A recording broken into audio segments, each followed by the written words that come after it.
Welcome to Bloody Good Horror, covering the best and worst of the horror genre since Halloween 2007. Listener discretion is advised.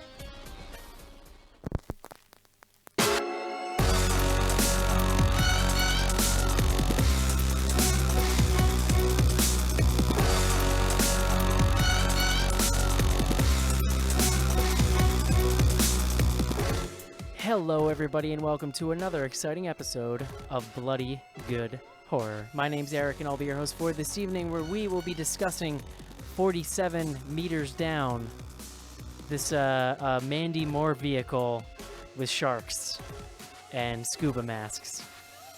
I'm the host of Bloody Good Horror. Joining me tonight, I'm a little excited. This might be a first-time combination here in the show. I also have a terrible memory, so it's really impossible to tell. But joining me tonight, first up, coming to you from Chicago, Illinois. He likes to drink beer, and that's pretty much all you need to know about him. His name is Joe. I think this is the first time the Danger Boys have been on. Yeah. Here comes the Danger Boys. We're the Danger Boys. Look out for the Danger Boys. Next up on the show, coming to you from Manhattan, New York City, the business manager at BloodyGoodHorror.com, drinking some rosé over there. Rosé all day, Schnorrs. His name is John Schnorrs. Guys, it's rosé season. Is that literally what you're drinking? Does it ever end? Yeah, it's a rosé. Oh, that's funny. So, you know, ice cubes when in the season is upon us, that's what we drink. Yeah. So. Not that I assumed you watch it, John, but did the missus watch like Summer House on Bravo? The kids out in the Hamptons. I'm gonna say no. I don't think so. I would have heard about it. I think. You guys should look into that. There's a lot of rosé and a lot of John Schnorrs alikes. You know what's more important than Summer House? The last member of the crew tonight, Bloody Good Horror original gangsta, one Mr. John Shelton. What's up, everybody? How's it going? John Shelton, people maybe don't know this about you because you're like the sophistical guy, but you've been with Bloody Good Horror since almost the beginning. You were like the first non-beginning Bloody Good Horror person. Pretty much, yeah. Yeah. It's been... That's what we still call him. First non-beginning Bloody Good Horror. Joe, Shelton's been around. it. Joe, Shelton's been around longer than you have. Does that make you feel inadequate? Yeah, he predates me for sure. Yeah. No, absolutely not, because I saved this podcast, obviously. So. I was gonna say you aspire to be him at all times. You bring someone in to save a failing company. You don't celebrate the people that were there before the company started failing. Joe's like the cousin Oliver of BGH. Just when the ratings started to go down, he came in and brought his magic. Wow. I think we need to talk about the evolution of Shelton's hairstyles, which have, landed at what is, in my mind, the most epic of all hairstyles, which is no hairstyle. Which is no hairstyle whatsoever. There's a reason for that, but I wasn't going to bring that John, up. I know you... I've been through a variety of... Schnorrs, I know you... But now I'm a Nazi skinhead, so... Schnorrs, I know you haired people love to make light of male pattern baldness, but it's no joking matter. Not cool, guy. Not cool. Yeah. Hey, I know it's I hilarious wasn't and looking whimsical to you, but Please, guys, the Danger Boys don't turn on each other. Speaking of danger, we're here tonight to discuss 47 Meters Down. Hey, did you guys know that this movie is not British or actually has anything to do with meters, but they still put it in the title anyway? They talk about meters, don't they? Yeah, but they're Americans. Like, why is the movie in meters? I don't know. Well, it takes place in Mexico, doesn't it? Yeah, I guess. I don't know. It's very strange to me. You ruined my whole danger analogy, Schnorrs. I was going to make a joke about not getting in a boat with Matthew Modine in a foreign country, and then you just ruined my whole thing there. See, I would actually argue, well, we can get to it, but he was the most competent person around, right? Yeah. Which isn't saying much, but... I mean, he clearly didn't maintenance his boat very well.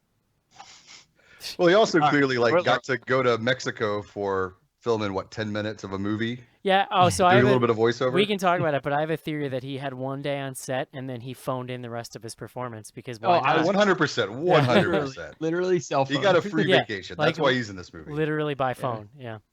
Anyway, tonight talk about 47 Meters Down, starring Mandy Moore, Matthew Modine, and the ocean. But first up, we got some other stuff we want to talk about. How about trailers, guys? We are in the summer. We're back in the theater a bunch, which means new trailers. I would like to talk about a couple things tonight. First of all, I got this trailer for this movie called Happy Death Day. Yeah. It doesn't come out till like October. I or wish I something, could right? really describe all of the emotions that I had while watching this trailer, because the first little bit of it, you're just kind of thinking like, well, this looks stupid.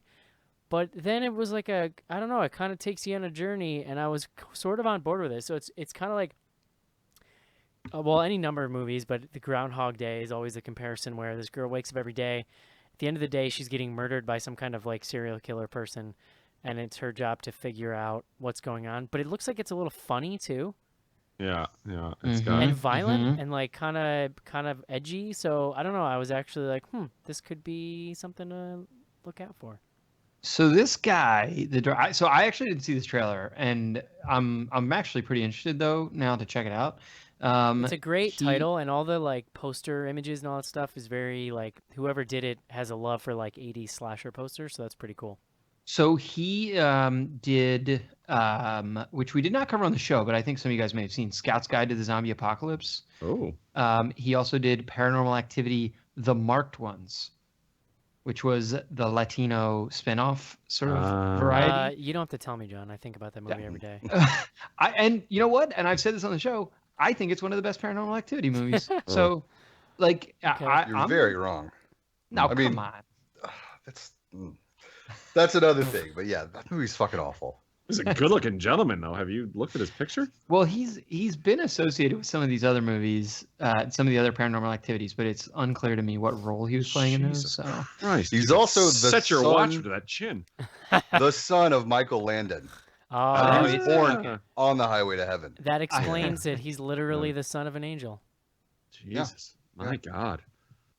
You yeah, all right over there, I Joe? You saw his getting- last name was Landon, but I did not say. So you're saying I should watch this trailer though? Yeah, it looks pretty dope. I'm pretty Yeah. into it. It's Okay. like the first time this year, at the beginning of the year, we always do the, oh, what are we looking forward to? And I think everybody's answer was Get Out. And then we saw that, and it was great, and we moved on. And then it's like, this is definitely the point in the year when you start discovering, or me anyway, like start discovering, like, oh shit, okay, here's some other cool things that are coming out later in the year. But this is probably the first trailer this year that I've had that reaction to. I feel like horror. Well, let me throw something horror-wise. at you. I think you're gonna like. Starring in that little film, Happy Death Day, one Ruby Modine, daughter of Matthew Modine. Wow. Matthew Modine. Shit. Wow. There you go. I bet Full you- circle, Universe. guys. Fuck, man. Yeah. I bet she was Hakuna actually Matata. on set every day too. Okay, another cool movie I just wanted to shout out for the trailer.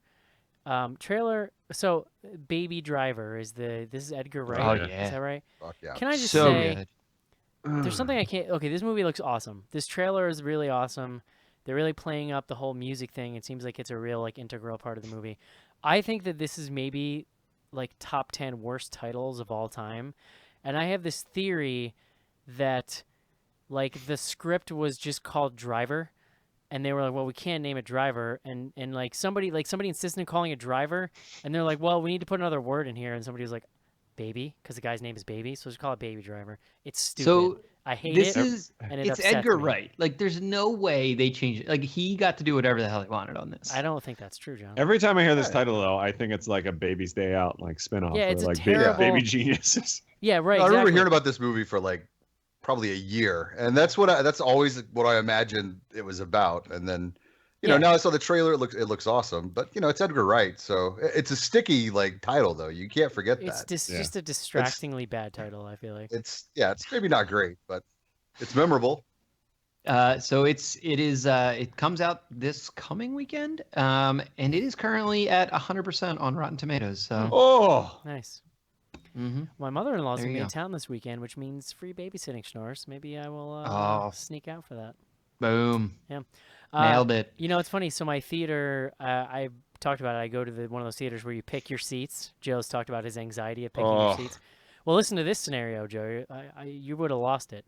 I walk in the theater, and there's popcorn and soda in the seat that I have, and I'm just like, so I'm out. I'm looking around. I'm looking for people. I literally Gonna have kind to of see like another movie, I guess. I did this. I'm walking out and I- I'm leaving. Wait, I did this. I picked up the soda a little bit to see if it was empty because I thought maybe just some slob left their shit. And this girl, like 4 seats down, was like, somebody's sitting there. And I'm like, I pull out my ticket. I'm like, this is my seat, bitch. I was like, look it right here. No, but I just was like, oh no, I have the seat here, and she goes, oh, okay, we'll slide down. So she slides down a few, and I'm like, I don't really think anything of it. 5 minutes later, a dude and his wife walk in, and they're sitting in his seats. So what happened was they had no idea there were assigned seats, even though when you buy the tickets, they make you pick a seat with your finger. But if you're not the person who bought the tickets, like you probably don't, because I've had that exact same experience. It's like these people, that like don't go to the movies that much, and they're like, wait a second, you gotta like reserve your seats so now. awkward. So here's the funny and the worst thing. is because there's probably like 4 people in the theater, so now you're being an asshole because they're taking up the one seat in like the entire theater that's actually taken. Well, here's the funny thing is like I had this moment where it's such a like their scenario that they're going through is totally reasonable. Like there's nothing wrong with it. Yet I am so accustomed to just everybody understanding the selected seat thing that it fucking threw me for a loop, man. I was like, exactly. It's Nazi Germany. These theaters, like it's too much. They're trying to get us all in order. This is Trump's America. This is exactly how it started. How what started? Just these seats. Trust me. This is it. This is... I'm following him. I'll be honest. I love it. To me, What's it that takes. say about you, Josh? To me, it takes so much anxiety out of the whole like showing up early, like the whole process. I'm way for it, man. I don't care if you want to like map my genome. If that means that I don't have to worry about what seat I'm going to sit in and show up 45 minutes early, take my fingerprints, take my biometric data. It's fine. I'm okay with it. Like when you do it at the kiosk and you don't have someone like watching you. The worst is when you have to go up and pay to a person and they just turn around like pick your seat. Do it now. Oh, you're gonna pick that one, asshole. Well, I just do it on my phone. Ugh. So. Well, see, I like it because you can just like nope. You can nope right out of there as soon as you see that. Like the only seat is like in the very front, off in the corner. You're just like, oh no, fuck this. Well, I know. Because there's nothing worse than walking into a theater and be like, fuck, I'm the last person here, and like, so that's where I'm sitting. So what that leads to is you get a reverse. Well, not a reverse, but like instead of just having to show up to the theater early, you actually have to put a little more forethought into it because you have to essentially like check into your flight 20. You know, if it's a popular movie, I have to buy my tickets the day before to get decent seats because otherwise they're all taken. Like bullshit like this, I bought them that morning and like had no problem whatsoever. I rolled up and bought it. My theater I was in when I saw this was like 12 seats. It was like a 12-seat recliner, maybe like 20. But I'm like so anal and particular about what seat I sit in that I'm like I still do it early just so I can like get my exact like I want to be in the middle. Don't you have to pay like a surcharge when you do that? No, they make you. It's mandatory. Well, no, when you pay like a day in advance. No. No, why would they make no you pay because more I have the early? AMC. I have the rewards card, and the rewards card pays my fee. But you have to pay for that, right? Oh, shit. No, it's free. Oh, for Christ's sakes. You kids and your apps and your phones and your tweets and the Christs. It's too much. Joe just figured out Steam. This whole thing is too much for him. Oh, no. I use that for a day, and I'm done. Has anyone gotten a trailer? Just to go back to trailers for a second. Has anyone gotten a trailer for Amityville Awakening? Because it is allegedly being released on 6/30. Really? No, they put out news that it was like put on hold indefinitely. Yeah, I heard it was pushed. It's still listed on Box Office Mojo as of today, which is super weird because usually they're like pretty up to date on that shit. You know what I did get a trailer for, Schnars? Geostorm. Oh yeah. Oh. Yes, in on that. No. Very in. Is it what's his name? I have no idea. 10,000 BC guy? What's his name? Didn't he already make that same movie? Isn't that what like 2012 is? Yeah, 2012. Yeah, I mean, but come on. It looks exactly like 2012. Have you ever known a director to not continue to make the same movie? So I've seen this trailer like several times now, and there's a scene where of course you gotta have the scene where there's like a typhoon. Yeah. And if you focus on the people on the beach, it is literally the worst CGI I've ever. The only reason I could think to do this movie now is to just upgrade the effects, but it's awful. It looks like, the scene in Matrix Reloaded when Neo fights like 50 versions of himself, and it looks like a PS2 game. Like that's what these people look like on the beach when they're running away. It's PS2 game. I mean, that seems harsh, but I'm okay with it. That scene is real accurate. Yeah. Anyway, Geostorm looks ridiculous. But not quite as ridiculous, John, as the first thing that came up after the trailers were over, which was the production company on 47 Meters Down. And I pulled my phone out and wrote it down because I knew I had to bring this up. You haven't taken a note in a movie in like 7 years? The company that made this the one. The company that made this movie is called Entertainment Studios Motion Pictures, which might as well just be called like fun pictures. Movies Inc. Yeah, yeah, right. Yes. Fun time theater shows. So I also noticed this and thought it was hilarious and ridiculous. It sounds like a shell company. But I'm fairly certain they did another movie that we saw recently. Although now I'm looking and it doesn't look like they have anything else listed. I don't know. Oh, Well, they do Justice for All with Judge Christina Perez. Oh. Yes. Okay. Well, so John, you did some Who wants to research date a on this. comedian? All your favorite TV shows. John, didn't you say that you looked into this company? You did a little digging. Yeah, I did a little wiki foo, and it's owned by Byron Allen, the former host of Kicking It with Byron Allen, which is a talk show that I never watched, but I think I might have seen a commercial for in like 2002. I'm familiar. Byron Allen. Now Media Mogul. Yeah. Okay, If I by remember this mogul fella. you mean he has Entertainment Studios, which has one film that has been released and we're about to discuss. its Oh, quality. dude, yeah, I totally Hey. I totally remember this guy. We've discussed 100% of his movies so Yeah, far. it looks so- like they pretty much specialize in court shows. They have 5 court TV shows, Interesting. including We the People with Gloria Allred. I mean, yeah, Let's just- get that, nail that This down. is the first movie, actually. Yeah, Good on yeah, it. it is. Wow. It's just weird because I swear to God I had seen that company name before, but I don't know. I guess I blacked out. And It's very memorable. Well, I think this movie was built as a Judge Judy vehicle at first. She was supposed to be the Mandy Moore character. Later. No, let's Yeah. go for Mandy. What, gotta go in the water? Hey, I'm just getting over this breakup. That sounds exactly like her. what breakup? Mandy Moore. She just got her. She broke up with her boyfriend. Oh. Mr. Mandy Moore. He said Yeah. I wasn't fun and didn't do fun The things. major plot. You know You were doing lines from the movie. I thought you were talking about Judge Judy's. No, that's Judge Judy as Mandy Moore's character. No, you know I who got that you. is? That's Lorna from Orange Is the New Black. That's who that is. Oh God, I wouldn't insult anyone with saying that Joe sounded like them. Oh, Joe. Absolutely. Yeah. Oish. When are you gonna get in the water? There's sharks in here. There's the water sharks. Okay, you now- gotta see them. Now you're Adam Sandler's impersonation of his Jewish Exactly. mother. Oh, Touch your God. You gotta stroke your cock or at least play with your balls. Holy Why don't you shit. pull out your cock and balls?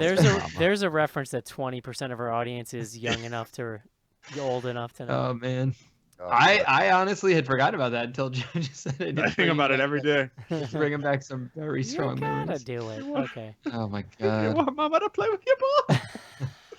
You want mama to play with guy's penis? You turn off the lights next time you're with him. All right, Joe. Speaking of trying to forget I that, got it all. I'll bit start from the forever. beginning. Joe, it is time for this. Beer guts. What you got first, Joe? Oh, it makes me happy every time we hear it. So yeah, 47 first dates below. We a little ditty about a couple gals that go on vacation down to I think it's Mexico. I don't know if they specifically say.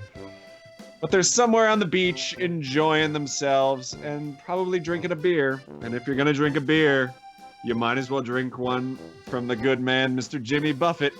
And this is his Land Shark Lager. What the fuck, dude? That's fucking right. Boy, this show has gone downhill. Get yourself a Land Shark Lager from the good folks at Margaritaville Brewing Company. Okay.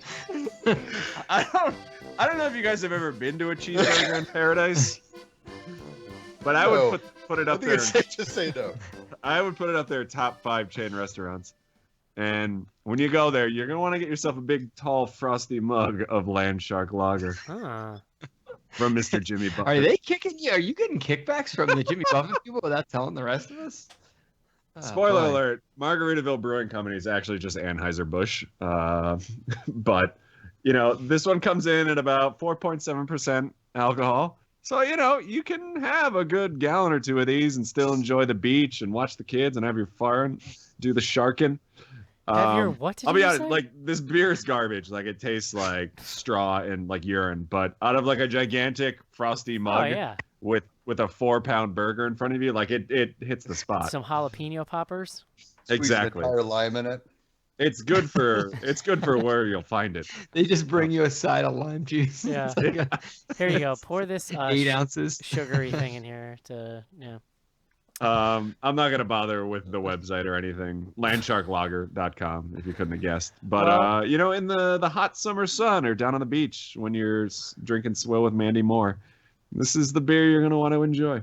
If you're gonna die of dehydration, you might consider drinking something. If you're gonna drink one beer before being attacked by sharks, make it a Land Shark Lager. By the way, my favorite new show on the Travel Channel is Drinking Swill with Mandy Moore. It's really, really good. Drinking Jimmy Buffett's swill. Joe, on a normal week, I might give the edge to Schnars, but considering he didn't have a word when we started the show, I'm going to reserve judgment to see what he's got. I think a Land Shark Lager is a fine choice. Yeah. Come on. All right, We're guys. the Danger Boys. The word of the day is shark. It is time to review 47 Meters Down.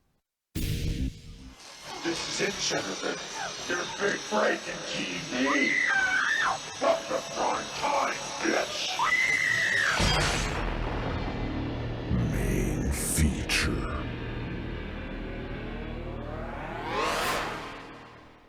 John Schnars.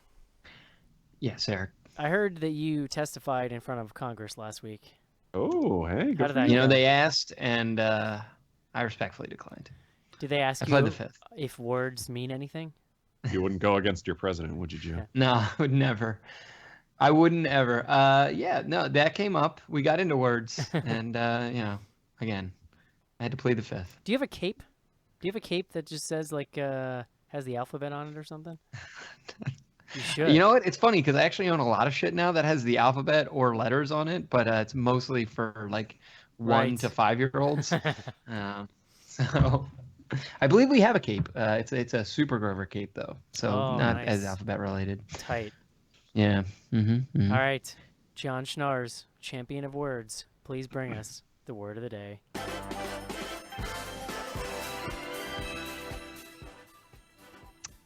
Eric, today's word is poikilotherm. Mm-hmm. That is Poikilotherm. A poikilotherm is an organism that cannot regulate its body temperature except by behavioral means such as basking or burrowing.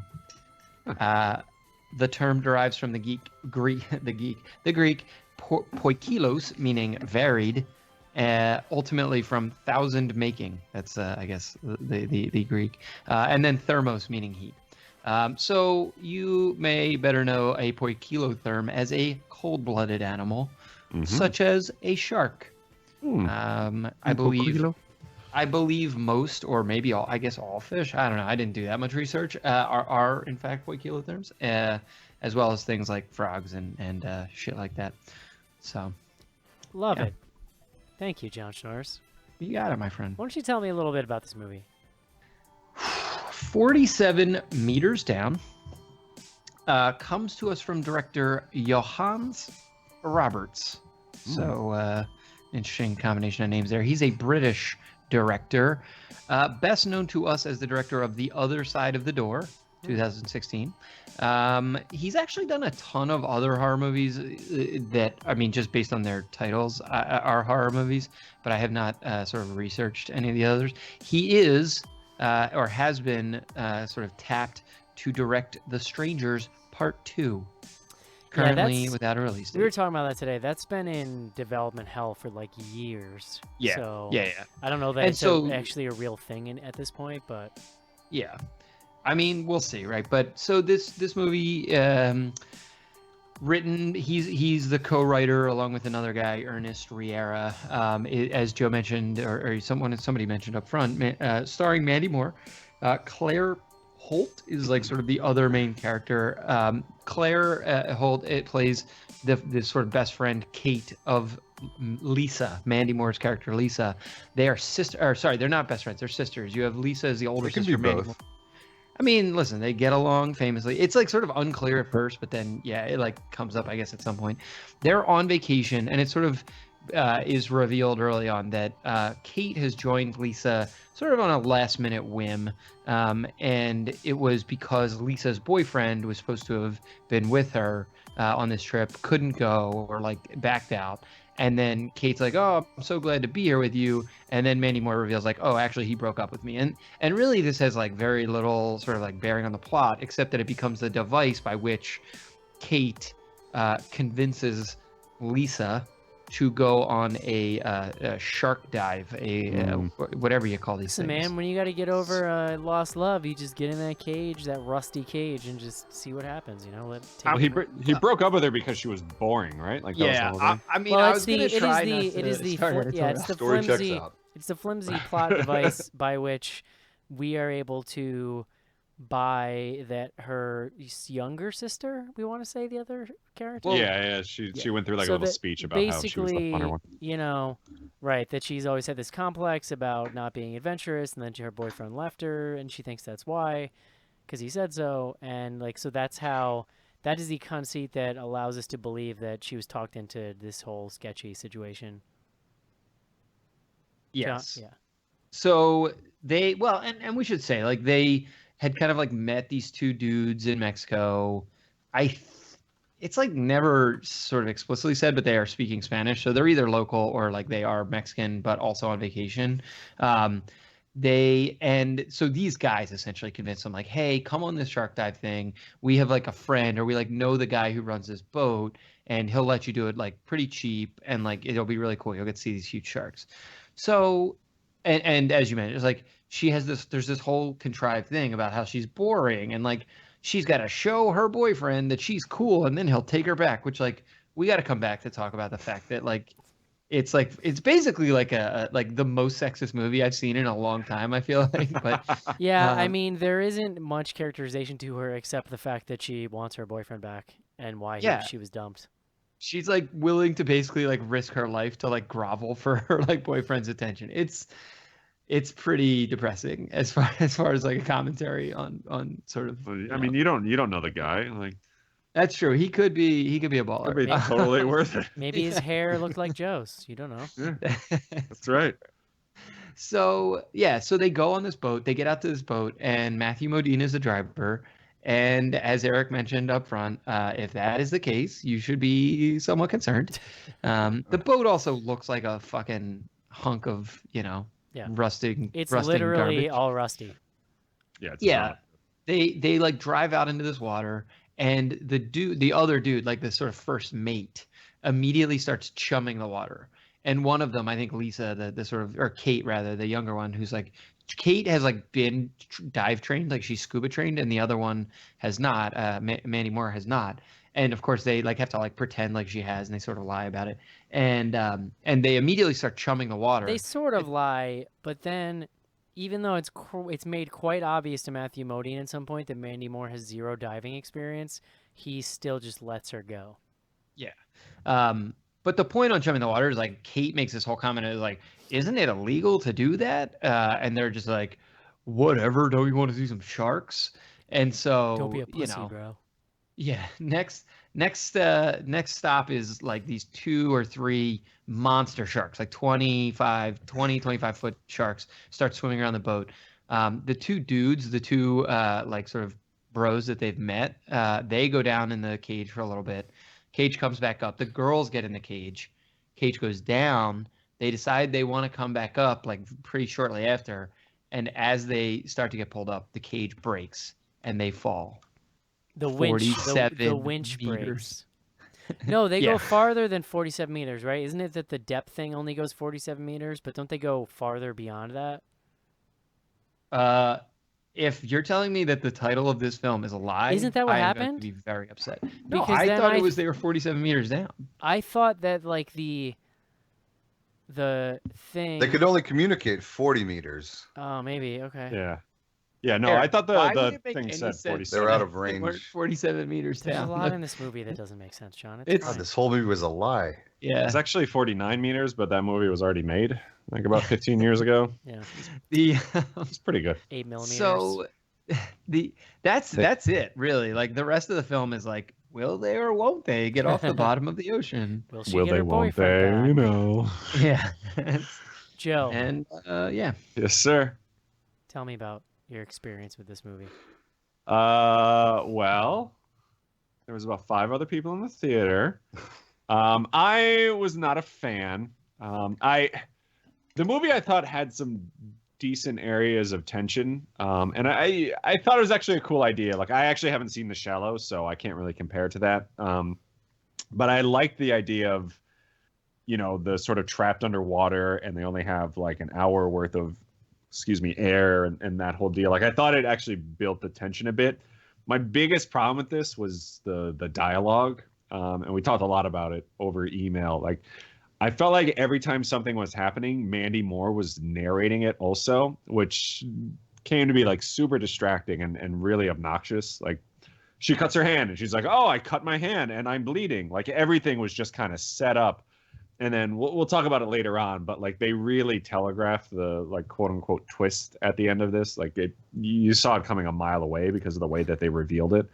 I did. And I don't know how the hell you missed that. Like, I will openly admit, like, I am borderline like an idiot, and you're listening to it, and the guy's talking about like, "Oh, you can't change tanks because this might happen," blah blah. And you're like, "All right, that's obviously gonna happen." You might as well just say there's a big twist coming up, so Yeah. everybody get ready. Or like at the beginning, they show the metal rope, and like they might as well put like little arrows pointing to the frayed part, like, this is gonna happen. I feel like I've really developed the ability, like, I go into movies like this and I have just this defensive switch in my brain that just flips my brain off, where I'm just like, you know what? I'm just gonna watch this movie, and I'm just like I'm way more accepting of things in movies like this when I flip that switch. And then apparently I'm just not questioning anything because the dialogue didn't even bother me in this movie for some reason. Are you sure you were paying attention? Some people just call that smoking a doobie. Do you watch the movies like you pay attention to this podcast? Is that what the problem is? Lord. It's hard to say, Joe. Yeah, we should have mentioned up front, like, because it is somewhat relevant for, like, and Joe mentioned The Shallows. Like, so this was actually originally supposed to be distributed by Dimension. It had basically been set for a VOD release in the summer of 2016, essentially like right around or after, it would have been right after The Shallows came out. That movie ended up doing pretty well. So instead, like right before it's about to get this VOD release, they sell it to Entertainment Studios. So Entertainment Studios did not like produce this from the beginning. They bought the rights from Dimension and then they bumped it all the way until this summer and released it in theaters. Who was in The Shallows? Wasn't that also like a former pop star? It was it it was Blake Lively. Yeah. She never sang anything? Not that I know of. I mean, she's probably probably got like an sings EP. in the shower, but Let's say she had a music career at one point. yeah. I'm gonna let you know. But in closing, no, I was not a fan of this. Blake All right, Lively. Eric's now researching Blake Lively, so Yeah. just stand by. You sure you didn't see that spoiler coming, Eric? Whatever, Joe. John. Wait, you want me or I mean, which one? Oh, sorry, you can't see the order that I'm seeing you in. You're next to the left of Joe Schnars. Yeah, this movie was I would describe it as fucking terrible. Like, it's funny. So in the moment, and Eric, to your point about kind of like just like this is a summer movie. Like, I was like kind of ready to let this wash over me a little bit. It's just it's aggressively bad. Like, it's like poorly made. The script is not good. I sort of already got into the Mandy Moore, like literally half of the tension in this film like derives from the fact that she like wants a guy to like her, which makes me sad on the inside. So yeah, it was really dumb. I mean, like, there's so many threads to pull on. Like, I'll just say with this. So if we take this as a shark movie, which like it's not, it ends up like really not being that much about the sharks, because like really they're gonna die on the bottom of the ocean whether or not the sharks get them. Like the sharks are actually not in this movie that much, and when they are, it's like sort of like unclear, sort of like what the for lack of a better term, like what the rules are about the sharks, right? Like at one point when they get to the bottom of the ocean, one of them's bleeding. So I'm immediately like, oh, the sharks are just going to be fucking circling this cage forever, and like that's going to be kind of like this plot point. You don't even see the sharks, and then there's like several sequences where they both swim out of the cage to do different stuff. The sharks could have eaten them 50 fucking times and just like don't bother. Like it's like very unclear to me. To be fair, I did read that they were actually Matthew Modine sharks, so they were only there when he was there. He brought most of their performance was literally over the phone. Sorry guys, I have to take my sharks back with me. I would also say that the shark CGI was not super strong. Yeah, not great. I will give you that. Like I'll start with the sharks, and like we can come back to some of the other stuff later. Shelton. The sharks. Yeah, I mean, pretty much what everybody else said. This, okay, so the main thing that stood out to me, this is clearly pitched as like, let's do Gravity but underwater, because it's the same.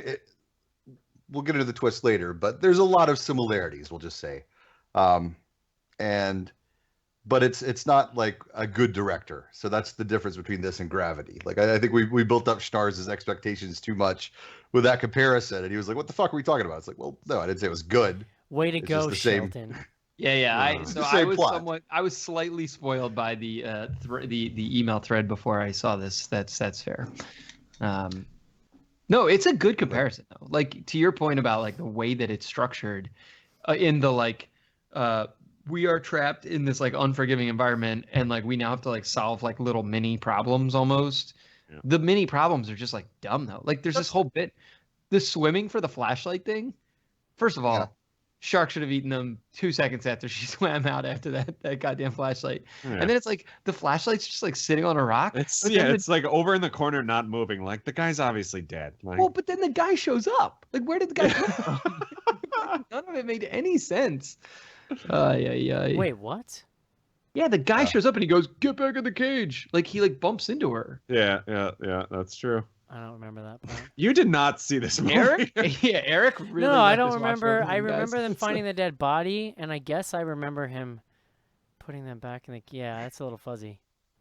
Yeah, I think you just went to somebody's swimming pool for the afternoon. Put on a mask and like. Stuck your head underwater. Here's my counter. Just went to the aquarium. Here's my counterpoint. It's not that bad.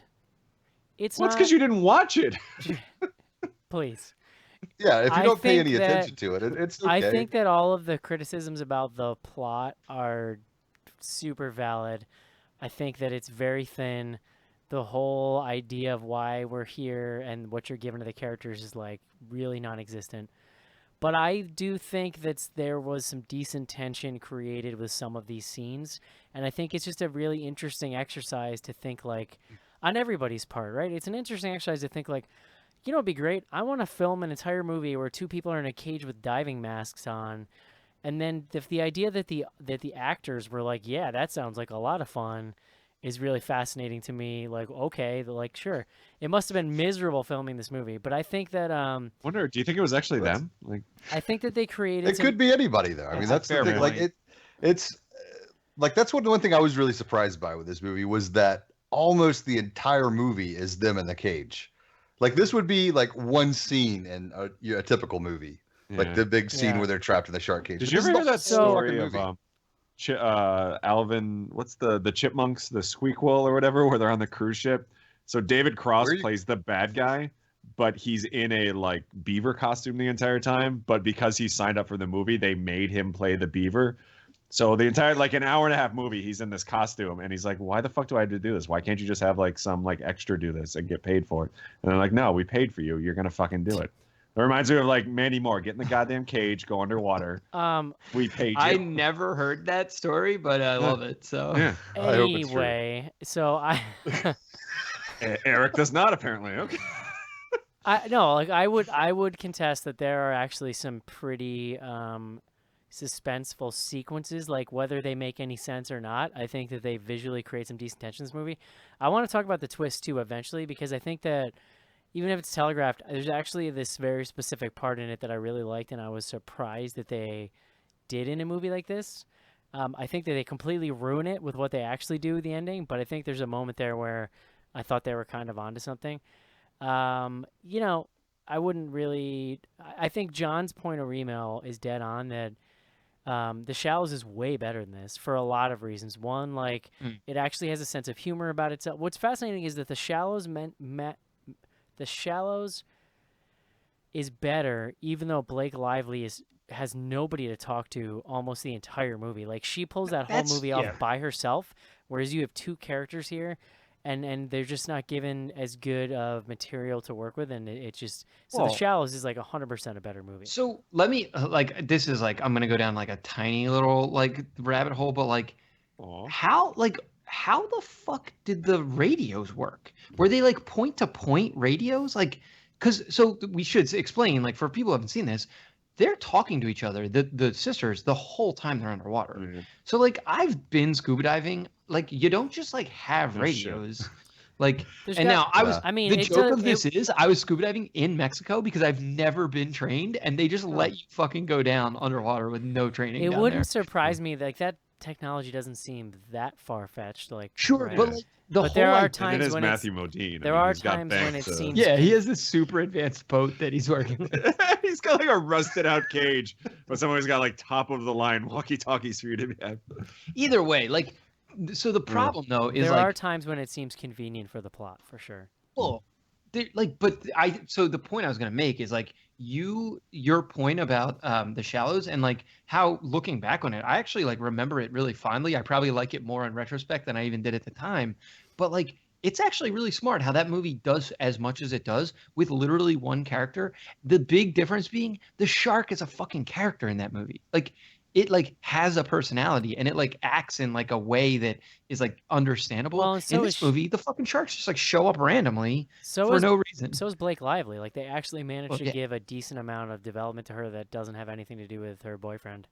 Well, and it's about her just like being a human as opposed to, exactly, like being in this. So the problem here, like I actually, and this sort of gets to a point John was making too, I almost would have been interested in a movie that's set in this cage where they can't talk to each other, where like they're just fucking trapped down there. Like if they could have made that visually interesting, because the other thing about this movie is like the visuals are not super great.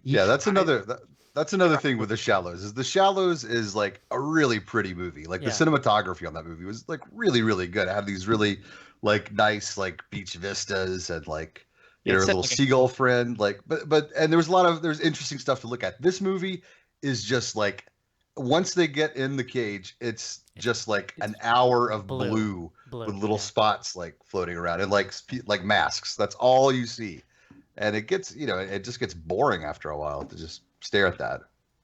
Yeah, I think we talked about it over email. Like the dialogue, like I mentioned, like I really found it distracting. Like I think it would have been a lot better if you actually tried to watch them communicate below, like by just being able to use like hand signals and stuff. Like I think that would have helped this movie a lot. I think the thing that confused me about the radio specifically, now that you mention it, John, is that so they're disconnected from the boat and they can only communicate with the boat if they swim up a little ways. But then I was like, it seemed like it would all be on the same relay. Like if they can't communicate with the boat, how can they communicate with each other? That was the point I was making. Like we're imagining it's point to point, but like that, and I don't know, like it makes no sense. Yeah. I'm not PADI certified, but I think there might be some bullshit scuba diving information in this movie. Also, real question. I also don't think that you have like an hour worth of oxygen in those tanks when you go down to like look at sharks for 10 minutes. I don't think they go to that extreme, really. I have a legitimate question too about scuba diving. So there's a few points in this movie where a character has to take their mask completely off so that they can get out of the cage and then put the mask back on. Does the mask have some kind of mechanism to then expel the water that would be in it after you That's put it on? what I was wondering too. No, but that is like something they teach you. Like, and again, like, like I took legitimately when I did scuba diving, they gave you like 10 minutes of training, but they tell you how to clear your mask of water. Huh. So like it's because not they crazy, don't have the like mouth things in though. They've just got a mask over their whole face. Yeah, true. How does that work? Huh. How do you do that, John? No, well, I think I'm assuming it's like doable. Like I at least was willing to believe that, but it's a fair question. No, I mean, like none of that shit made any sense. I mean, to Joe's point, like the dialogue is not great. It's also like very clearly dubbed in. Yeah. So there's like whole sequences in this movie where they're like talking to each other, and you're like watching someone swim while they have a conversation, and it's just like very, very weird.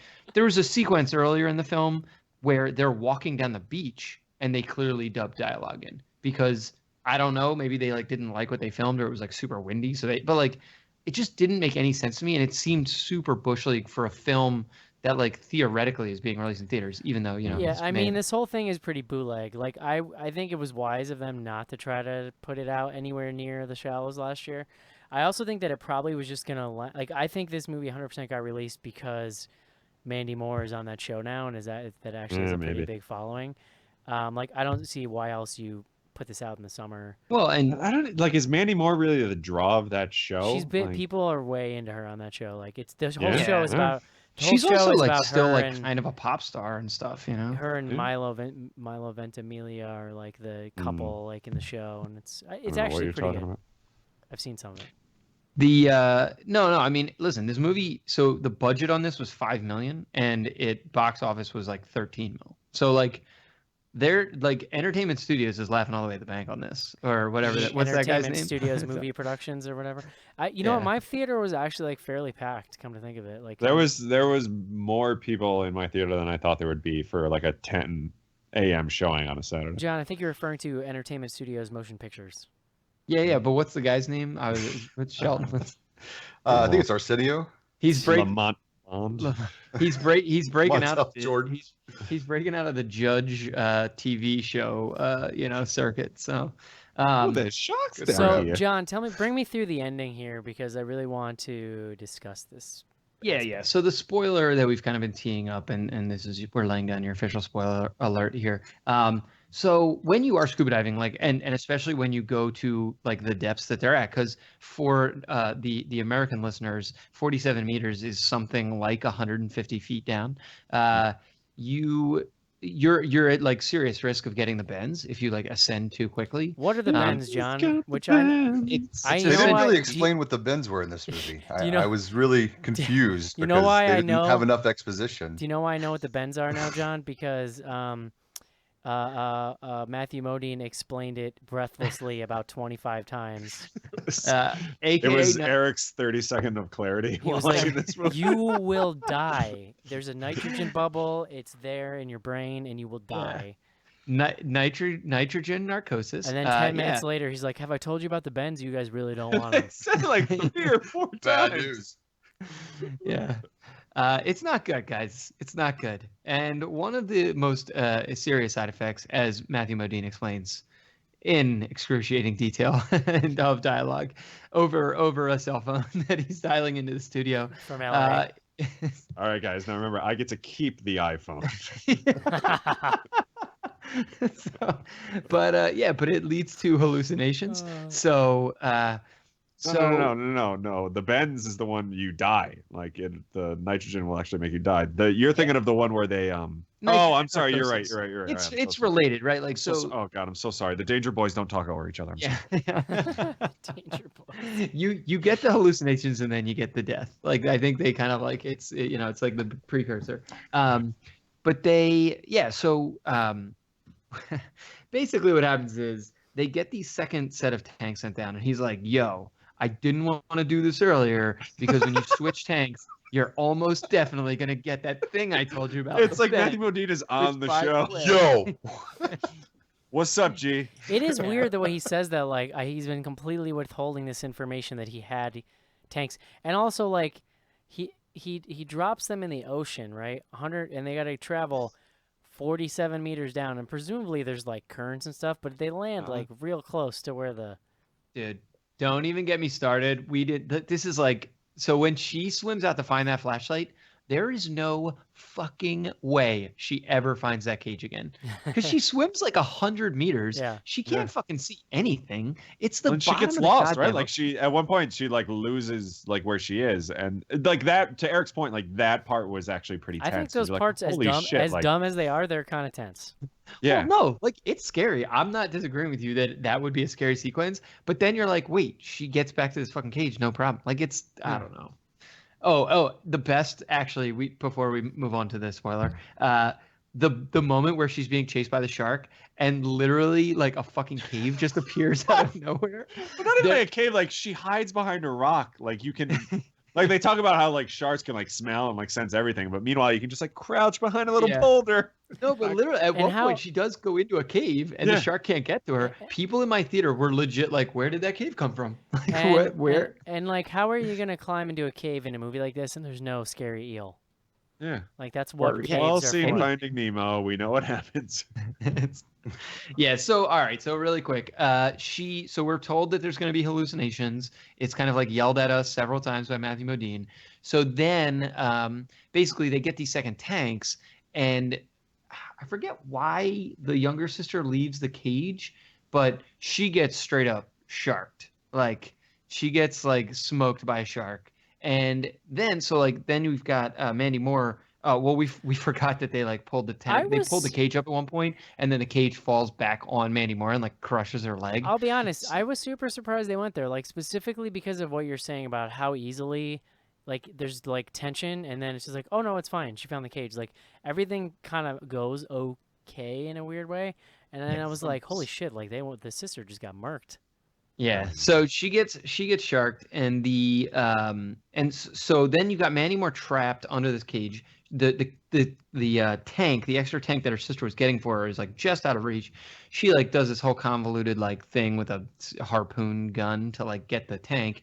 She gets it, she hooks it up, and at this point she hears her sister come back over her microphone, or the walkie-talkie, and it's kind of like, hey, like I'm still alive. I'm bleeding all over. You have to help me. And so then she like, does this whole thing where she like gets the cage off her leg. She swims out. She like finds her sister, and they have this whole sequence of them surfacing with this extra tank, being attacked by sharks, then eventually being pulled back onto the boat, and both of them rescued. And they're like laying there, and the Mandy Moore character like lifts her hand up, and her hand starts doing this like smoky thing. Well, no, you missed the best part though, which is like as they're being rescued, Mandy Moore gets sharked like hard. Yeah. Like there's a scene, and this is like honestly my favorite scene in the movie, this specific part, because like it is brutal and like really like visceral. Like she's climbing up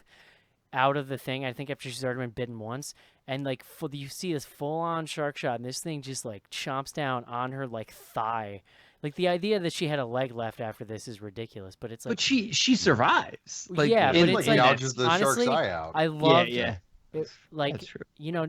I like to say a positive thing about every movie. Every movie's a pretty girl in its own way, John.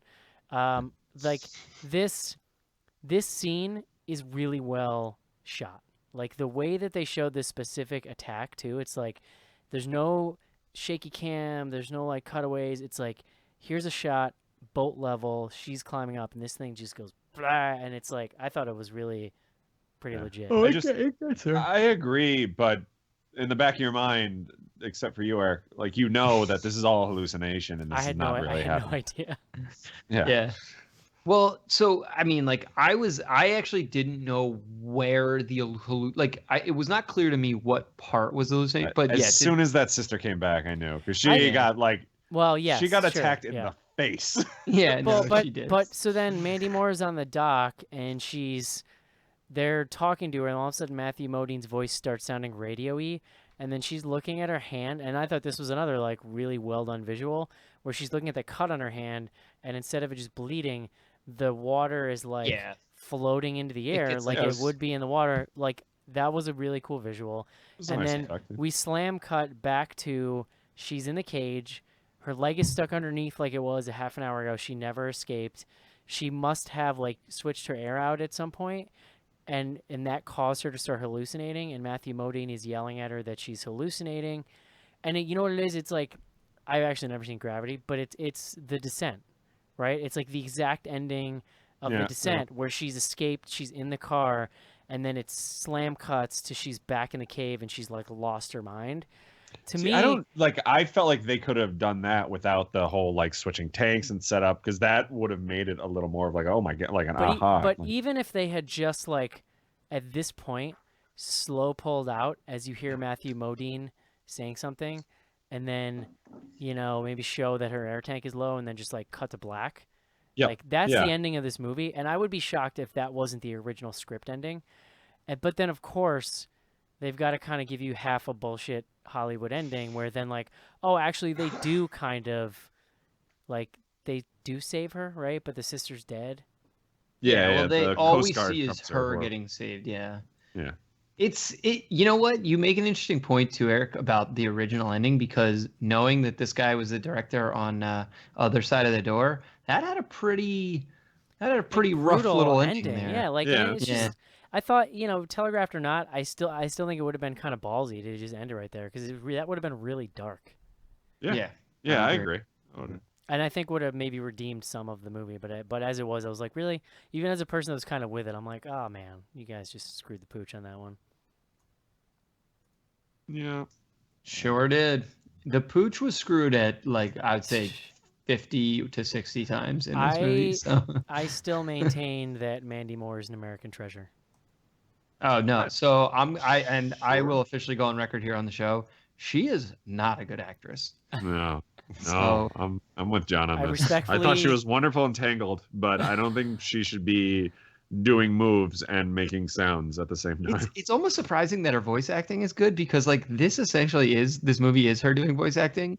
I guess in Tangled she's probably not like screaming for her life that much. Yeah, I don't think doesn't she sell it that had. Like she does not sell like tension well. Like Yeah. she's great as Rapunzel. I honestly didn't even know which one was Mandy Moore until one of them died. Get and I was outta like, okay, here. that must be Mandy Moore. Get who out of makes here, it to the end of the Shelton. movie. Such a hipster, Shelton. That's all I got. Listen, if you're telling me that you don't know the words to Candy, then you are a lying son of a bitch. I'm missing you like candy. Nothing. Thank you, I Joe. actually don't, but I am curious to now. Go It's a listen to it. deep cut. Like she wasn't like Christina Aguilera. Right, or but it was that Britney. same- Was she in that the movie about the Christian? Yes. The Christian Yes. kid? Okay, Yeah, I've it's seen a that. really good movie. That's Yeah, she the was- entirety of my experience with Mandy See, like, Moore. but that she's really good because she has, I don't know, she has that like presence of like wholesome Jesus girl. Like, I think I would like to go on board as just saying that I'm not down with the besmirchment of Mandy Moore's character that's happening on the show tonight, and just leave it at that. How's that? I'm just saying. You can say that all you want. I'm really surprised Joe isn't with me on this one. Joe's usually all about sticking up for the pop. No, I Starlights. think she's good at what she's good at, and I think this type of movie, she's not a fit. Well, to be fair, the dialogue that she's given is not great. No, sir. Let's move on. Would you recommend this, Joe? No. John? No. Shelton? Not really, no. Yeah, I mean, I think a lot of times we'll talk about like hungover on the couch movies, and I think this is an okay one of those. But that's probably about it. I guess If you fall asleep enough and you just wake up for certain parts and like you only watch like 20 minutes of this movie, sure. Yeah, that's in some ways like that's to me like the best comparison is like if you caught this on the Sci-Fi Channel If and it thought it was a happens to sci-fi you. original, you'd be like, oh, yeah. they're making some interesting movies. That's not But all. like it just this is just And not- I don't think, believe me, like I don't think it's great. I just think it's important for someone to play devil's advocate. And if it's something about me, John, it's that I love picking a hill to die on, as you know. No, I would love to hear your thoughts if you actually watched it, Eric. I watched it as much as I am capable of watching it. How's that, Joe? All right, guys, that's going to do it for 47 meters down. Let's take a quick break so that we can do fan mail. A certain kind of girl joins Pi Theta sorority. A girl who likes to party and likes to get close to her friends. A girl whose extracurricular activities were more daring than most. A girl who could turn her fantasies into reality. Then again, Pi Theta was different from other sororities. I'll get back at you for the last thing I do! Because in this sorority, nothing is off limits, as long as it's fun for the girls. So when it came time to say goodbye, they decided to make real sure that no one would ever forget the girls in the house on Sorority Row.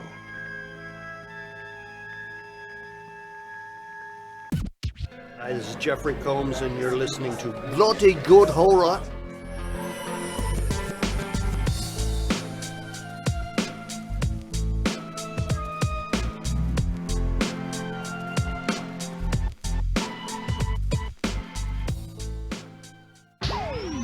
Send your emails to info@bloodygoodhorror.com or hit us up on Twitter at BGHorror with the hashtag AskBGH. And don't forget to pick up back episodes of the show at podcast.bloodygoodhorror.com.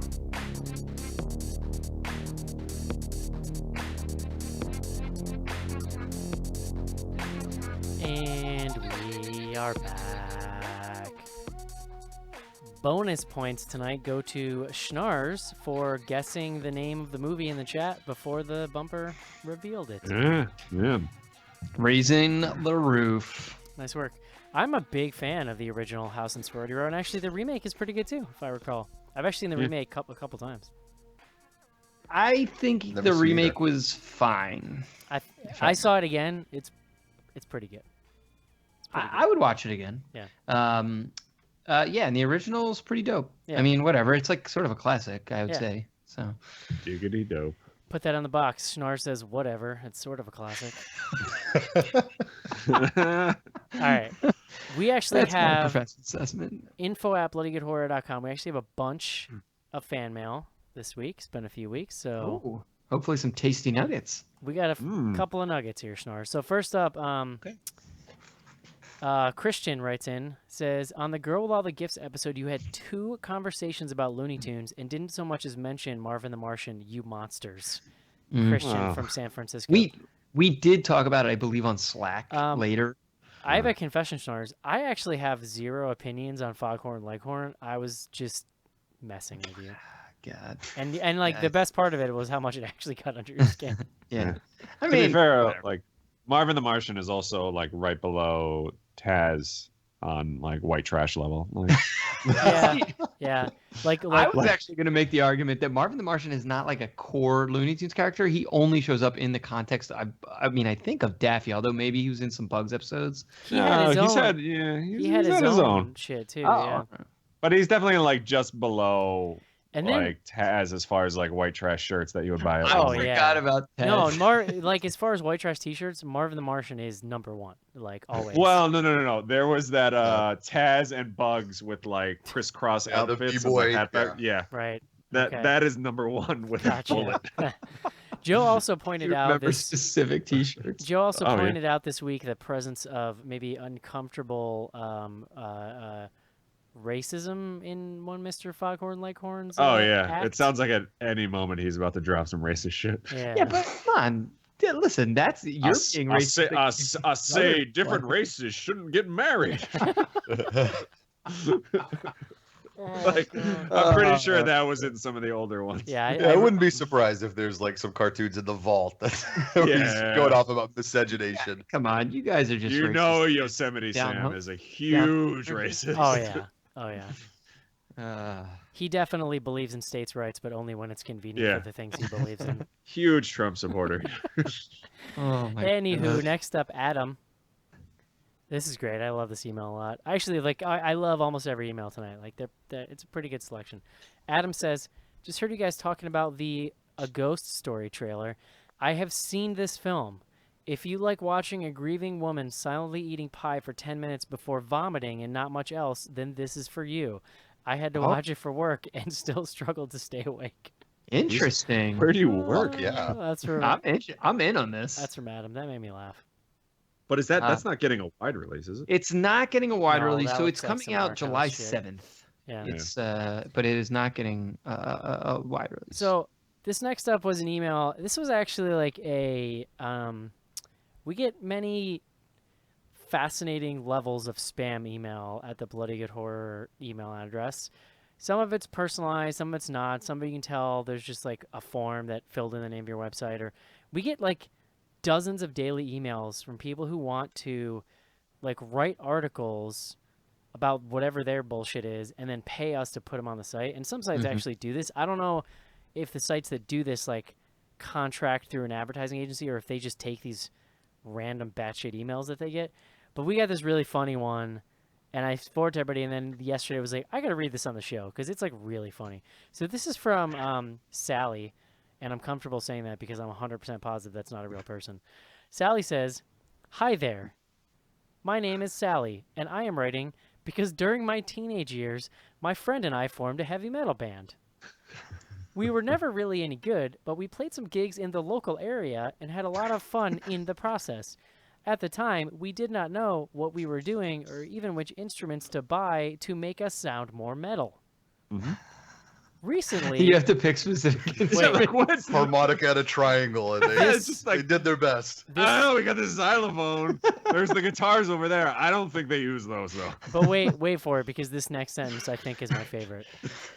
Maybe this actually the whole rest of the email gets even better. But then she goes on to say, recently, a decade or two on from those days, I was able to research which guitars are the best for heavy metal music. First of all, the thing that blew me away about this email is this sentence. It's not acoustic guitars. A decade or two on from those days. Do you not Yeah. know how many decades it's been since you had this metal band? It was it's 10, 20, 30 tops. Didn't want to age yourself. All right, so so that was her elevator pitch here, or I guess like her setup. Here's her elevator pitch. It has proven, okay, so she's just told me that she was able to research metal guitars. Now she says, it has proven especially pertinent to me because my friends and I still love to go to metal gigs. Yep. Indeed, we still jam from time to time. I know you are busy, but can you check out the article here? And then she links to this article about metal guitars. And then she says, recently, Did you click on it? Because the Russians definitely are using your computer I'll give you guys to a target. link, Like, though, if you want to check it out. no, There it is. Then she says, recently, I came across, okay, and then what she does is she pastes, or I'm just going to say like it because it's clearly like computer, pastes a link to an article on Bloody Good Horror from like 8 years ago that was called Heavy Metal News Updates. So basically that's like they're in, right? Like you guys wrote this story once, and so now we're contacting you, and it says, recently I came across blah, blah, blah, blah. I feel this is a subject you would like to cover. I am therefore more than happy to write a brief introduction or summary for you to put on your website. Please let me know. Best regards, Sally. I almost want to pursue this and get that introduction. That's a long way to say that we've got a new writer at Bloody Good Horror. Her name is Sally. You guys are going to love her. She's very authentic. Let's get her on the Slack. oh my She's god. been to a lot of metal gigs, and I think you guys are really going to. Yeah, enjoy just it. to like ping her back and be like, "Yo, we've got this Slack channel, and we have a We should music have her on the section." podcast and just ask her about the best instruments for metal. Oh, All right, Drums. anyway, Huh. that was I fun. did not think of that. I actually get a lot of emails that I notes want to here. read on the show, make fun of people, but I felt comfortable with this one because I'm like, there's no way this person is real and or any of this is real. So, Poor Sally is sitting in her car right now driving to work like, oh, all right, guys. we go Lost from perspective. that to an actually very informative email from Nathan, Nathan from North Carolina. This is about Alien Covenant. It sounds like it might get spoilery, but I read it. It's not really spoilery, but it's very. I haven't seen the interesting. movie. Is it gonna make any sense to me? I guess I'll wait. Shelton, to have you find seen it? Huh? Yeah. Have you seen Did- Alien Covenant? Shelton? Yeah. She says, hey guys, I finally got around to seeing Alien Covenant. Normally, I wouldn't have waited so long, except my wife had a baby 2 weeks ago, and it took me a while to save up enough brownie points to escape baby duty for a night. Y'all's discussion... Mazel tov, by the way. Yes. Pun intended, huh? Baby duty? Congratulations. Y'all's discussion of the movie was delectable and gave me a lot to think about as I mulled the movie over afterwards. However, one thing that was not mentioned in your podcast was the horror literary references made by David. This occurs when Walter is first holding the flute. This is not going to make any sense or schnars. David sneaks up on him and says, whistle and I'll come to you. This is a reference to the short story by M.R. James, Oh, Whistle and I'll Come to You, My Lad, about a man who blows into a curious whistle he found at an archaeological dig. In so doing, he releases an evil spirit, which turns out quite unfortunate for the man. I'll admit at the time I thought David was just making a quaint literary reference to an artistic endeavor by a fellow Brit. It wasn't until later that I realized how significant the foreshadowing was, I must say. Seeing as she's the queen of all things literary, and she was on the episode, even as pressed for time to plug her alien embryology knowledge as she may have been, I'm surprised that CC did not mention this. I say as I Calling out push my CC. black frame glasses up into the bridge of my nose. Nathan in North Carolina. That's some fancy shit. Yeah. Mhm. Oh, this brings up a good question though, because I haven't been on in a couple of weeks. Eric, would Alien Covenant or It Comes at Night land anywhere on your top 10 list? Not It Comes at Night, I don't think. Alien Covenant, maybe? I thought Or we put it on there shouldn't already. I shouldn't assume 47 meters below. No. What? Let's He go. has picked that hill. Listen, that let one, me so. bring up the list. Let me finish the email, and we'll come back to All it. right. All right. Okay, so recent weeks we've been talking about the thing about the Babadook becoming a gay icon on the internet, and then I asked Mark what. Wait, what? I asked. Okay, this is perfect for you then, Schnarr. I asked Mark to explain it to me, and then he made some bullshit up that totally was not right, and so a bunch of people, including Cody on Slack and some emails, corrected us. So here's what happened. I'm sure someone already reached out and explained, but just in case, the Babadook somehow ended up accidentally in the LGBT category on Netflix. Someone posted a screenshot on Tumblr, and the quote, Babadook is gay, became a meme pretty much immediately. So what's happened since then, Schnarch, is people have, like, owned it, and now it's, like, literally a thing where now people are, like, in our Slack, John, haven't you seen that that we have an emoticon that's, like, gay Babadook with the flag? No. Oh, Yeah. you know It's what? I did canon see it. now. Yeah. Yeah. I didn't know what that was about though. What was Mark's explanation? I don't even want. It was just. It was nonsensical. Anyway, people are going to Pride celebrations in their cities in Babadook cosplay. That is great. Here's a link to my favorite fan art so far. It is safe for work. I'll post that for you guys, and I'll try to put it in the chat or put it in the video. It is a picture of the Babadook with a boa on and flamenco sunglasses, and his shirt says, and rainbow suspenders, and his shirt says, "Get ready to be Baba Shook." Mm-hmm. It's Very nice. Yeah. Please feel free to email me if you need any other Tumblr nonsense explained in the future. I am a well-known ambassador to the ancients there. I would love him to just explain Tumblr to me. And then he says, anyway, he signs off by saying, "Happy Pride" from Freddie. Thank you for that, Freddie. Really appreciate it. Yeah. I love the phrase ambassador to the ancients because it's something that I feel that I need a lot. Like, even as a pretty connected person, I have moments where I'm like, what? I was actually reading a Vice article today, and there was some reference to this drug thing that people do, and I was like really shocked I'd never heard it, and I had to go to Urban Dictionary and look it up. There you go. Chugging. No, I'm familiar with that. info@bloodygoodhorror.com is the email address. Joe, what's my number 10 right now? The Devil's Candy. You have nothing at 8 and 9 right now. Devil's Candy. I put It Comes at Night at 9. I don't know if that's going to make it, but we'll just leave it there for now. And then put Alien Covenant for now at whatever the highest open spot is, probably 6. 8. That's fine. Oh, put it damn. there for now. So my list is officially full then. Yep, right now. Gotcha. Give us the rundown. This is going to get tough right now, here. you have at number 1, Get Out, then Split, then Black Coat's Daughter at number 3. Oh, wait. No, you must have emailed me. You have Alien Covenant at 4. Okay. Yeah, that's why I thought we had already done that or something. Yeah, maybe I missed that. You have Life at number 5. Number 6 is Kong Skull Island. Then Belko Experiment. Number 8 is Open. And now It Comes at Night at 9. And number 10 is The Devil's Candy. Yeah, okay. And then your worst of, you have Bye Bye Man at number 1. Nothing at number 2. And then Rings at number 3. Yeah, that's still... honestly, I've already given up on my whole, like, I can call my top 10 list thing. But I can pretty much guarantee that nothing is going to replace those top 2 worst.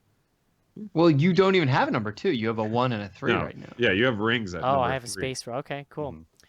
I mean, 47 meters down is in my top 3 worst right now. My hope is to just get it's a a good dark horse, yeah. Get a good 10, and then at the end of the year, like, go back and watch some trailers, and then like make my final decision as to like the placement. Completely rewrite our year's worth of work. This is pre-production, Joe. I'm gonna really need. I have a lot of catching up to do. I've had some misses this year already that I'm gonna have me to. too. That's That's all right. because you don't care. That's about why we're us, John. professionals. We study up at the end of the year. All right, We John, don't, but hit us up we on don't. Twitter and let's bring this home. Wait, you need me to do that? Is that what you're saying? I've got it Joe. in front of me Okay, if you Joe, do not, sorry. Joe. No, yeah, you should do that. I don't know. I think we have one BGH classic from that baseball Joe, who, as I look at this list, is the only person keeping this BGH classics alive. He says, based on a true story from a woman who has live roosters in her kitchen. That was Eric on episode 263. You're next. I know exactly what that's about. That's about what the hell are their names? The Amityville Horror. The Warrens. Doc. Yeah. Oh yeah, the Warrens. Yeah. All you have to just watch that like My Real Amityville or whatever the hell it's called, and then come back at me and tell me you believe anything that comes out of the Warrens' mouths. Yeah. Oh, so I don't even think we set that up. So we use the hashtag BGH Classics for anyone who's listening to old episodes and wants to tweet in something exciting or stupid we said. Then we also use the hashtag AskBGH every week, where you can chime in with your questions or comments, mostly questions about the week's show. First up from the Ask BGHers, Dynamo Mars. What's your favorite Jaws ripoff flick? And then, is Brock Lesnar more or less scary underwater? What was that movie with Samuel Jackson? Deep Blue Sea. Yeah.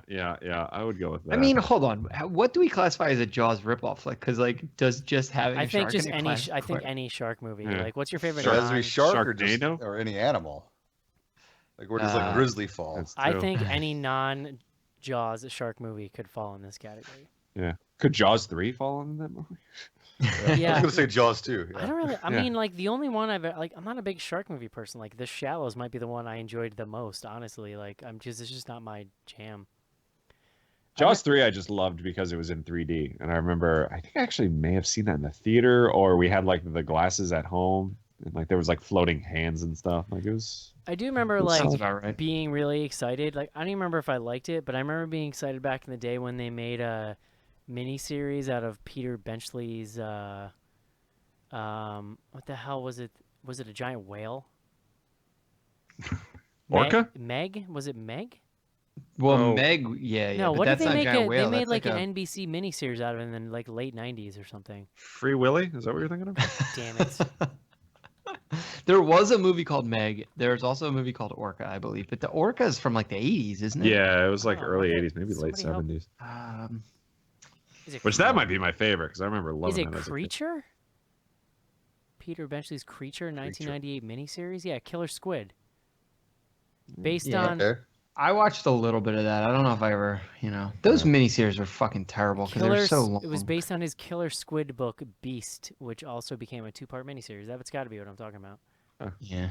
I don't remember. I'll even tell you liking it or what not. I'm really sick of, and I saw it with I saw a TV commercial for the first time I heard of 47 Meters Down was this commercial, and they did the thing that every fucking movie with sharks does, and they have like that one quote from that one asshole reviewer who will say it. It says it's the scariest shark movie since Jaws. Every fucking I saw it last year with the Shallows, like every fucking shark movie. I mean, and it's like because like Jaws is like one of the best movies of all time. Yeah, you So, don't like, it's hard. It's like a real narrow mini genre. So like you're always going to be So compared. there's like an all-time classic movie, and then there's like everything else. And, So- and Yeah, they it's just- like possession movies in The Exorcist. yeah, exactly. I will throw out a film. It might not qualify, but Piranha, Piranha 3D. Like, does that count? Sure. Yeah, why not? Close. All right. The only other one, and I have never seen this. It's like one of those movies that I had meant to see. I think it came out. It did. It came out when we were in college. Open Water. Did you guys all see that movie? Oh no, I didn't. But a lot of people. Oh, did. yeah. Yeah, It was Open pretty- Water is pretty decent. It's like low key. It's like not super horror-y, but Well, it's like a pretty... super low budget thing. I And that think. again, a movie that went with the bleak ending. Don't, spoiler alert, Jesus. So I as think it's far based on a true story. as far as the other question, it's a great question actually because I would think with all that bulk underwater that Brock Lesnar would be really slow. It would sink. To But the also bottom. Well, you're it's- slow it's- too, though. Is He the doesn't other look problem. buoyant at all. Yeah, It's like the zombie in Zombie. You know, the underwater zombie. sure. Yeah, I guess You know? less scary, but not by much because he's still Brock Lesnar. yeah, Yeah. He's still out there. Right. Next up, I just picture it like when Jason goes into water and All he right, we're not doesn't done. swim, he just keeps walking until his face goes underwater. Yeah, that's actually what I was picturing too. Let's let Eric keep riffing on this show. Actually, We haven't had a good Brock Lesnar question in a while, all right? I was just entertaining it, John. no, that's Anything else, guys? Can we move on? nah. At 4Color Craig. And Eric, I sent you this picture. Oh, it's in the video. Did any of you guys have this standee in your theater? I'd like a gallery of all the BGH crew going down a great white's gullet. Whee! I'll be honest, like I didn't see this. He sent this picture. I'm not sure that I saw it, but I'm not sure that I would have looked at that and thought, "Oh, that's meant for me to go walk behind and take a picture in it." But I think all these things are at this point. I'm like, glad they they usually did. But yeah, he said it's a giant cutout of like the shark jumping out, and you can walk in and Yeah, that's amazing. Yeah, Great pick. I'll be honest, I had not heard of this movie until you guys emailed and said we should do it. So I was going to ask you guys, this is like somewhat off topic, but when I went to a theater that's like down the street, I go to it a lot. They had been doing construction for a little while up in the lobby. And what they were installing was, I can't remember exactly what they called it, but I believe it was something like AMC VR experience. Oh. And it's basically like you pay $10 for like some like VR thing. Have you guys seen this before? It's just like an attraction. It has nothing to do with the movies. Yes. It's just there. You sound very well informed on this, John. No, well, like literally, it's like a pretty nice, like well-designed, like little thing. But I'm assuming you just like go in, put on a VR headset, and I'm gonna do it. I think. Have you seen like at Six Flags now? They've been doing it for like the last couple of years. Like they have like some of the roller coasters and rides. You can actually get like VR headsets, and like while you're on the roller coaster, you actually have these headsets on. So like you're going up and down, but they also have like visuals that you're looking at. Oh, interesting. Yeah. Fucking wave of the future, man. Yeah, here we are. Next up from, and this might be one of my favorite questions of all time, at Biddle Brian. He says, in honor of this week's movie and Pride Month, my question is, how far down the fella's pond have each of you dived? The what? Joe, you're gonna have to explain this. The fella's pond. So I've heard the term lady pond, like when a woman has had experiences with another lady. Pretty much he's saying, how far have you gone with another man? Eric. In my mind? In my dreams? Yeah. In my heart? Or I have never taken a dip, Joe. But that's John only... and I have gone on. Well, no. Wait, I think we've told this story before, but Mark and I have 100% gone out on a gay date and not realized. Oh yeah, does that count? Oh yeah, me and Joe went to the movies once. Yeah, well, no, Mark and I went to a gay bar for dinner. So I think that would probably be me. I have been in gay bars before. Yeah. I mean, I've been to a gay bar. That's probably and on a date with Joe. But other than that, we've all dated Joe at one point or another. Joe's a slut, basically. Yeah. Don't slut shame me. Shelton, any college experiences you want to get off? I've been saving myself for gay marriage. Yeah. So. In Texas, keep waiting, bro. Yeah. What are you gonna do? I feel like these are all disappointing answers, but maybe next time we're all together, one of us will try and make out with the other, and we can maybe. We'll come back. We'll come back when we report. Put that one on put a pause. pin on that one. Yeah. Next up from @J_Burge. With a lot of not great shark movies out there, what horror subgenre do y'all think has the worst bad to good movie ratio? I think like any creature feature, like werewolf movies, shark movies, like I don't know.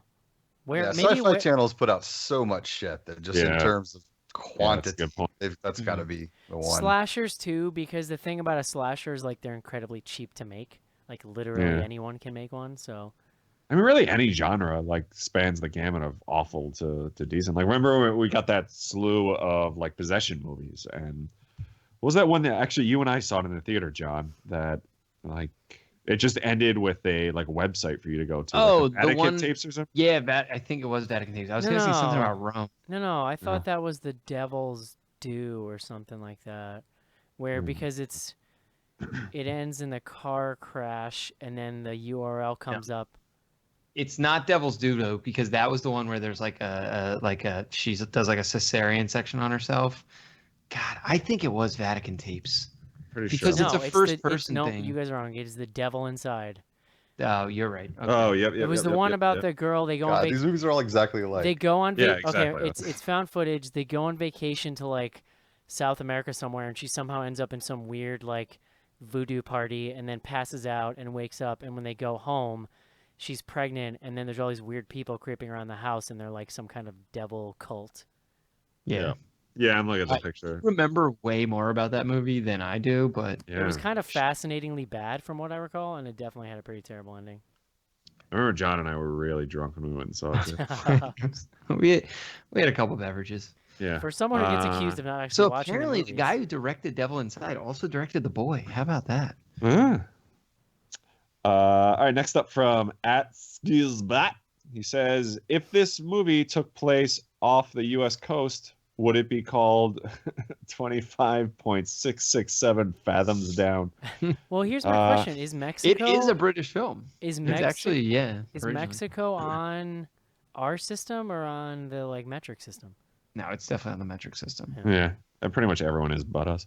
Yeah. And then we got another one. Dumb. Like, it's just dumb. I'm sorry. Losers. I mean, yards would be dumb too. I'm not saying it, but whatever. Yeah. Another one from Skizbot. What horror movie or movie in general are you looking forward to most in the remainder of 2017? I don't know. It might be the one we were talking about at the beginning, whose name I can't remember. Die Time or Time to Die or Yeah, Happy Death Day. Happy Death Day. Are we Real considering what the hell is that movie? The Stephen King one, not Dark The Stand. Tower. Dark Tower. Are we considering that horror? Because I mean, I'm pretty fired up It's, for that. it's look definitely like on it. our list. We're gonna see it. Oh, we are. Is that this year? Yeah. It's I saw coming somebody in say it was a August. sequel to the books. Oh, wow. Does that make Yeah, sense? there was some discussion about that on Slack. I have no idea, but yeah, some people are like people who have done more research than me were saying that it's like basically like a slight retelling plus a continuation or something like that. Of which one? Sorry, I missed that.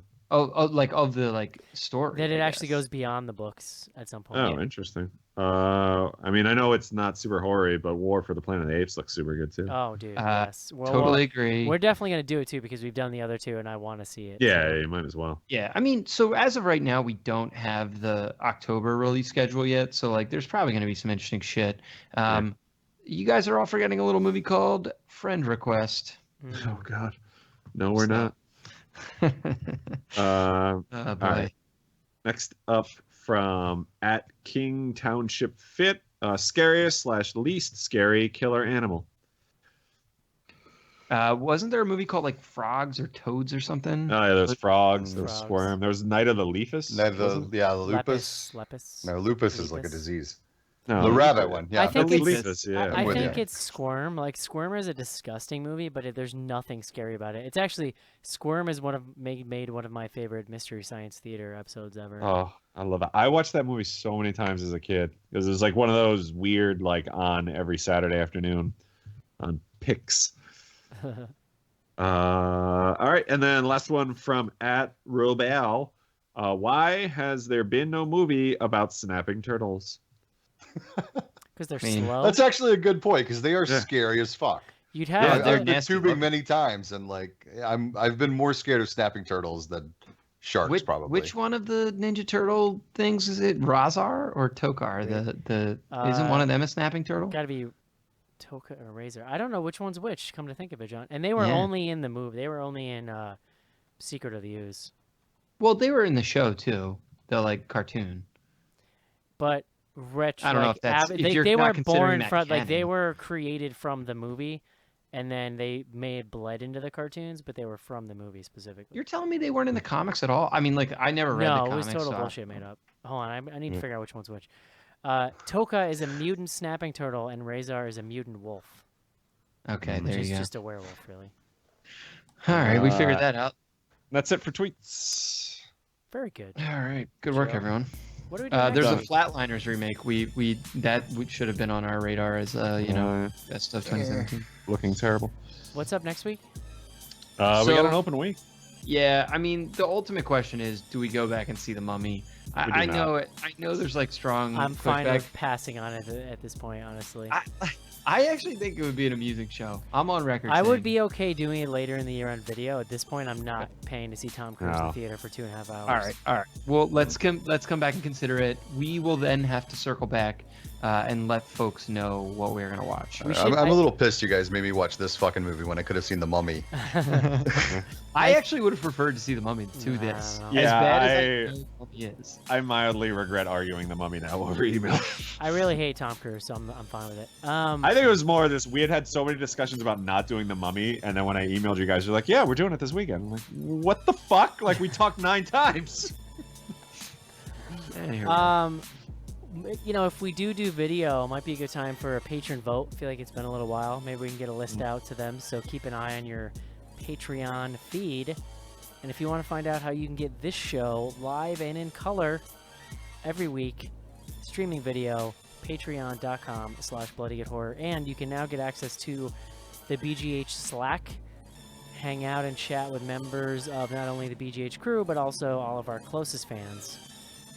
You know, I don't think I'm exaggerating, Schnorrs, when I say it's the place to be. Oh, yeah. It's definitely a place to be, I would say. 227 is the place to be for Martha Givington family. It's part of my daily routine now, John. I get in. No, it's true. I check my email. I check Slack, and you know, I think we were like, in all honesty, we've said this before. We were a little nervous about how weird it might get, and it's been lovely. It's actually been really lovely. So yeah, we've been a little weird. Come join us. A little weird, but it was expected. All right, guys, that's gonna do it for this episode of Bloody Good Horror. Hope you enjoyed the show. We'll talk to you next week. See you. I'll say bye now. Okay, goodbye, everyone. Now. Bye-bye. Bye-bye. Ah!